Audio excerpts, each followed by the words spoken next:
Okay, so I'm continuing with the Garrard RC 121 Mark II turntable, and going to be looking at the trigger mechanism here where it detects the end of records, and it's in bad shape here. Not too sure what to do about it yet.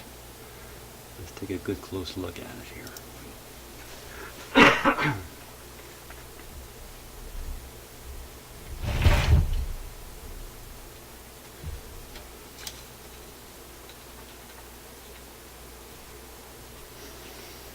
Okay.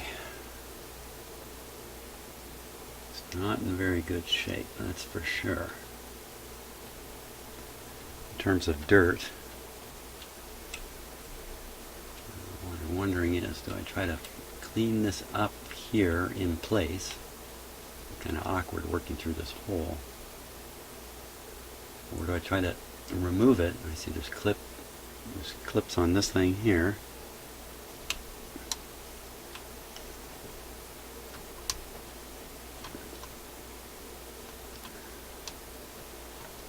Because removing it can become a problem in itself.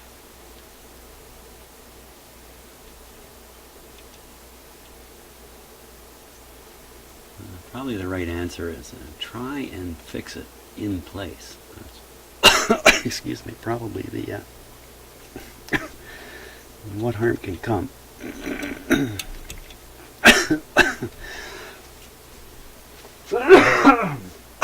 Excuse me. It's just remnants of the flu here.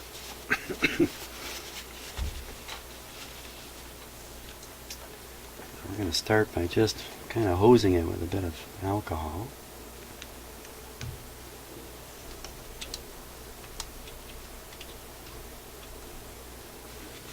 Get in there and try to mop up whatever we can.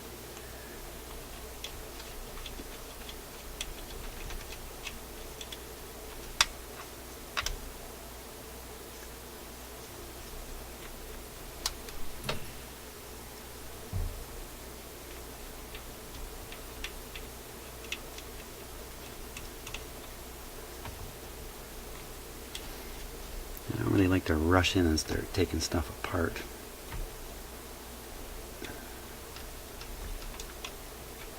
I can avoid it.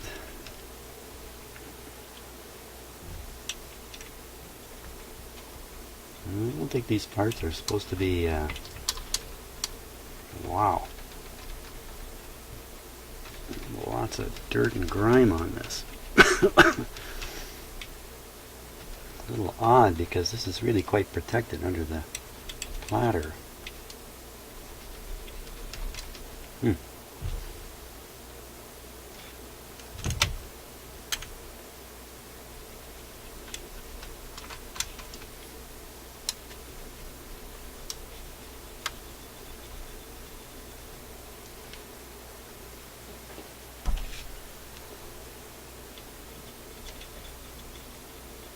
It's almost like the metal is stained. I don't think I need to clean off the stain.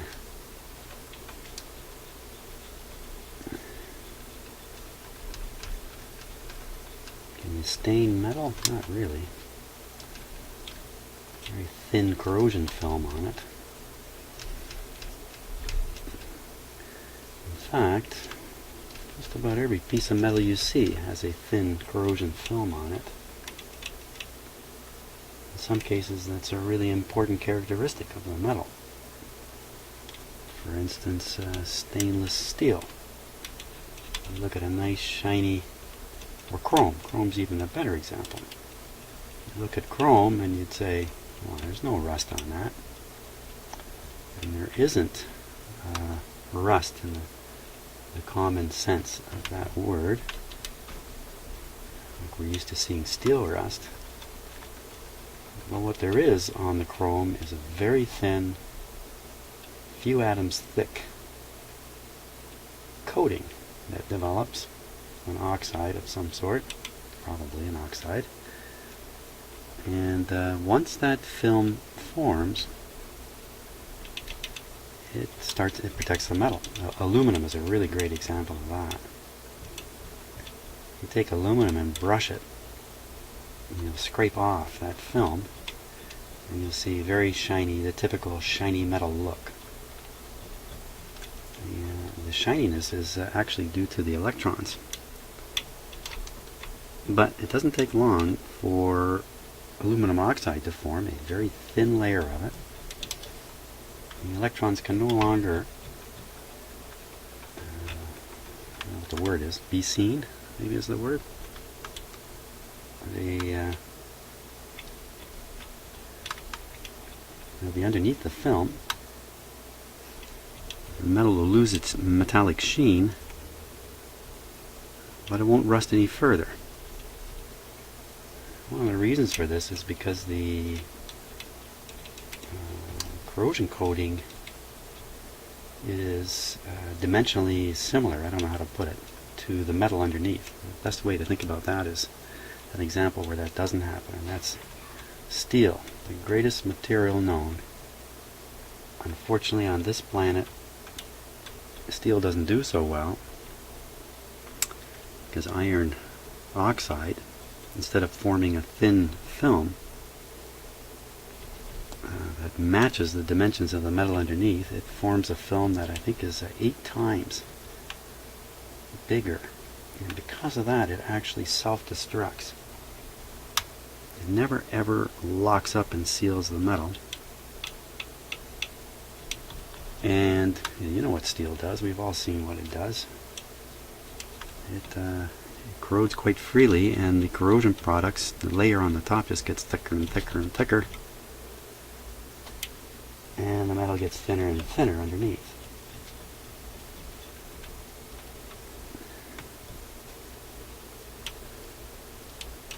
I used to be a corrosion technician, that's why I know some of this stuff. You take aluminum and scratch it and then stick it into the right kind of liquid, I don't know which one it is now, an acid or a base, it will corrode freely because it'll produce a product, a corrosion product, that does not form that film. Likewise, you take your nice stainless steel kitchen sink, throw a little water, a little salt on it, stick a glass on it, and leave it long enough. When you remove the glass, presto, you'll see little bits of what looked like ordinary iron rust, that reddish color. Because you've interfered with the... actually, you'd have to kind of buff the metal first to scrape the surface. Then throw on the glass. The glass will keep oxygen out.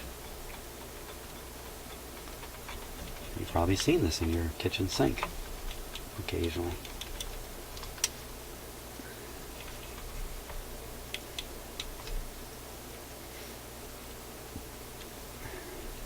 Oop.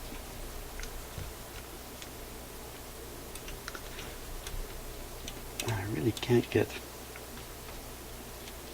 I don't think I can expose this entire piece of metal under here. Not doing much about the underside of it either.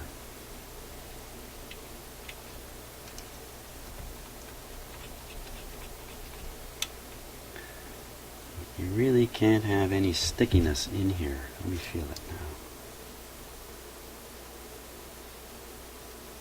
Terribly sticky. See? I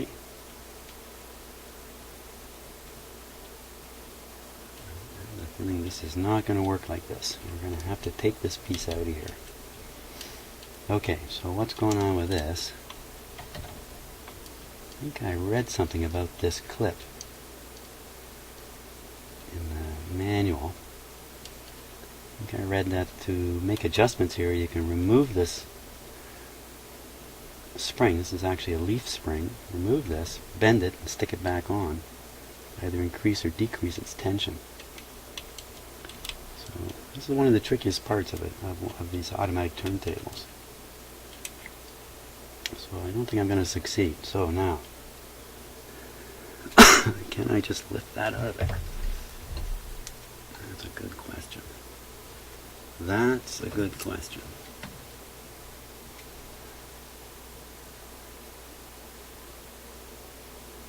Well, the alternative is to somehow remove all this stuff off the bottom of this turntable. And yikes. That doesn't sound good. So, I'm going to try it from the top. I'm going to pop this clip off here.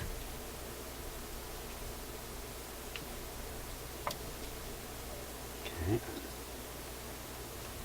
I need a good spot to put these little parts.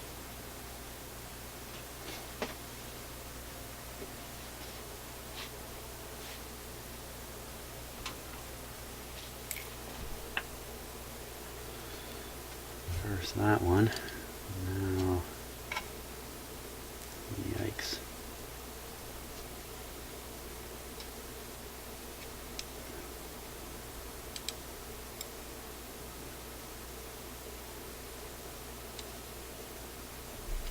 You can see two washers there.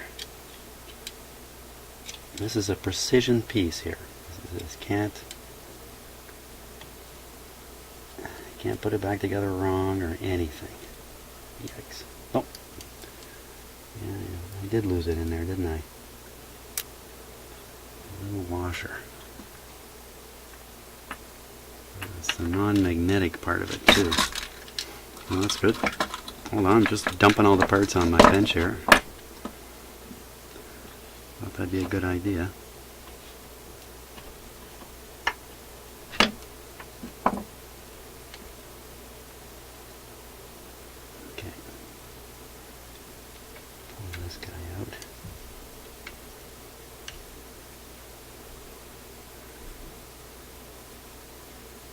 Strange that I could rotate this thing all over the place. Now, do we get... Yeah, it looks like we're going to be able to pull that out of there. Maybe that washer will be on it.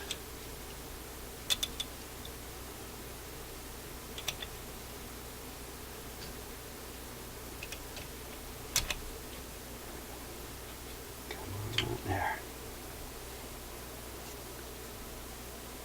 Probably never going to get that clean. What is this?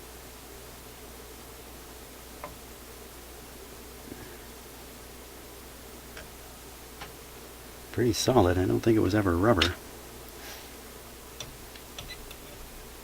It comes out. That wasn't so bad after all, was it? Not so dirty either. Not so bad down there.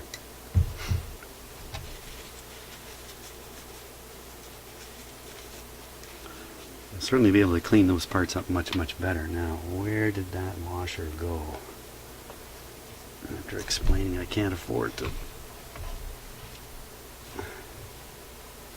didn't fall all the way through.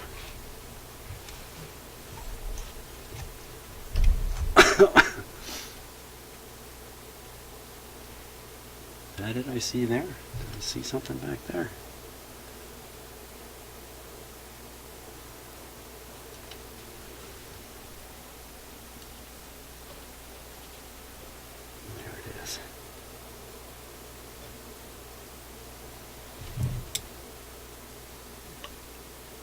There we go. Oh, there's an upside and a downside to that. It's like a little top hat sort of shape. Or is that something else? No, I think that's it.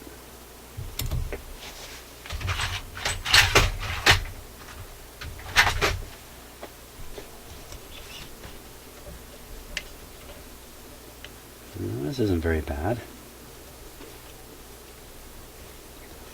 In terms of lubrication in this area here, a lot of turntables really don't want any lubrication on this trigger part.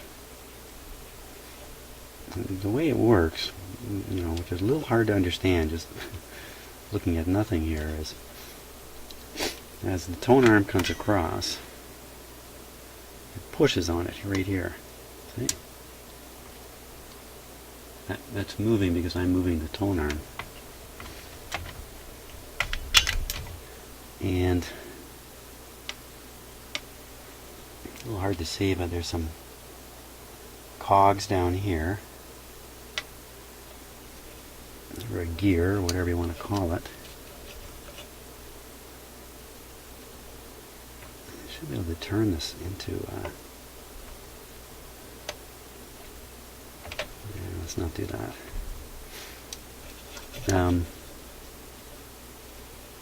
As the record tone arm rather moves towards the end of the record, those little metal pieces I took out begin to bump into something here. They're moving slowly in and getting bumped out. But if they move fast enough, that's when the needle gets into the run-out groove. They can move fast enough in here to engage with the gear under there and not be bumped away by the little kicker that's we can't see under this thing.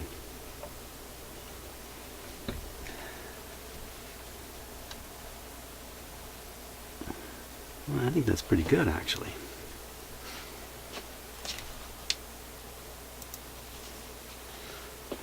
Let's look at each one of these pieces of metal here.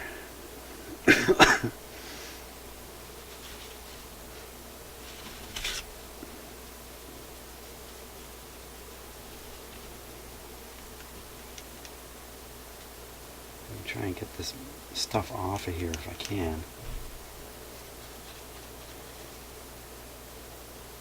You want these pieces sliding over each other, almost no friction. The problem with lubricating them is that there's a surface tension. Kinda. I guess if you put really light lubrication, you might get away with it, but normally dry is the way to go here.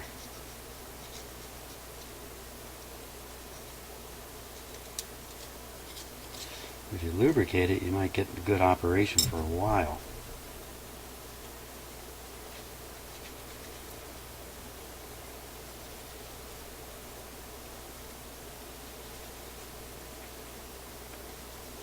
And you'll find your record won't pick up at the end.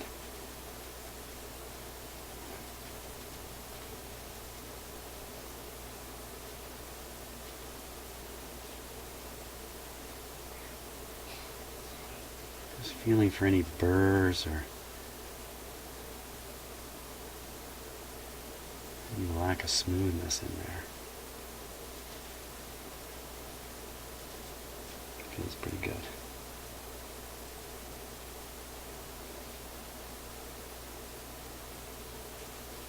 Okay. Here's the other one. This one looks like it's really, there's definitely a contact point right there.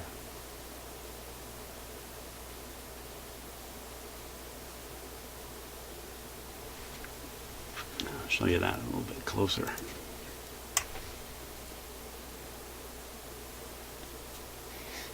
It's a little hard to see in the camera, but this appears to be a rise in the metal, the way it's shaped right here. As you can see, a shiny point in the middle, and around the edges is some dirt that's collected.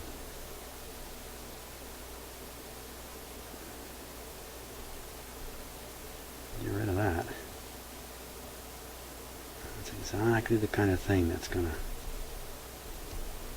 stop this from operating properly.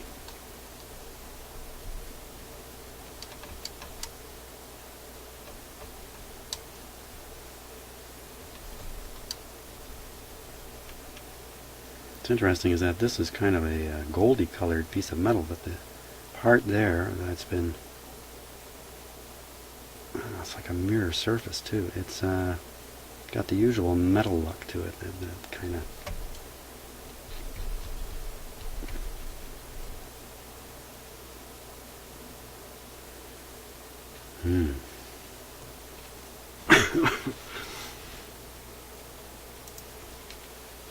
If I was holding that under the camera, I'm not sure if it was in focus there for you.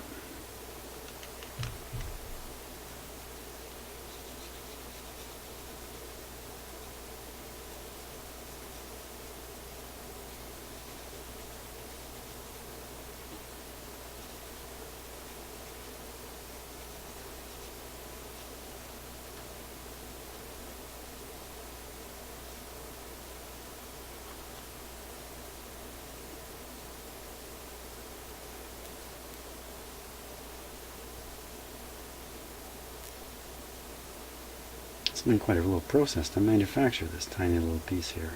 It's got lots of little dents in it. Funny shapes, little arms.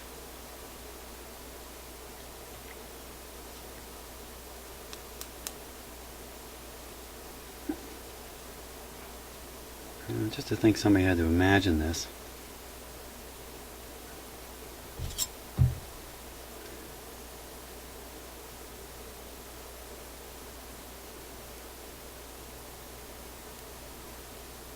Looks like some kind of a glob or something there. There we go.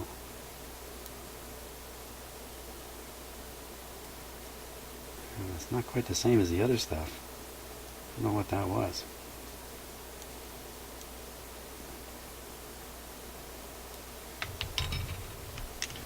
Gone now.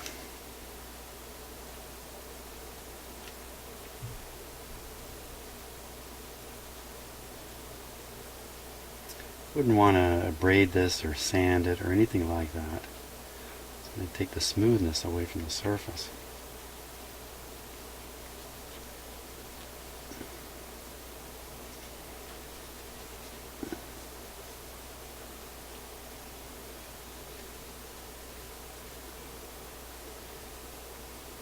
Okie dokie on that. This little tiny spring.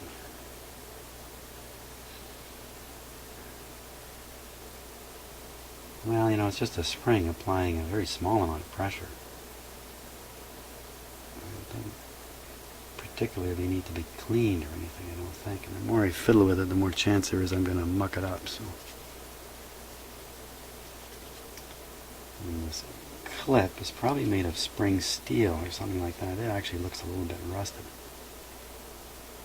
And again, it's not critical to the mechanical operation here. Okay. Good luck to me on putting all these things back together. A little nerve-wracking getting all this apart. Now, you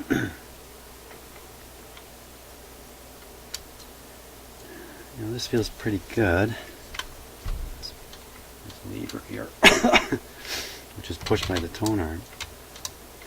I think just lubrication is going to take care of any drag that might be in it. Any drag in this, the drag is transmitted right back to the tone arm and to the needle that's riding in the groove. If you have too much drag, the needle will hop out of the groove. You'll have a record player that skips towards the end of records.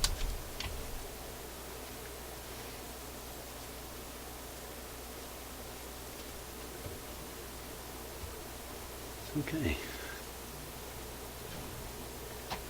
Now, I better go survey the manual before I try to put that part back together.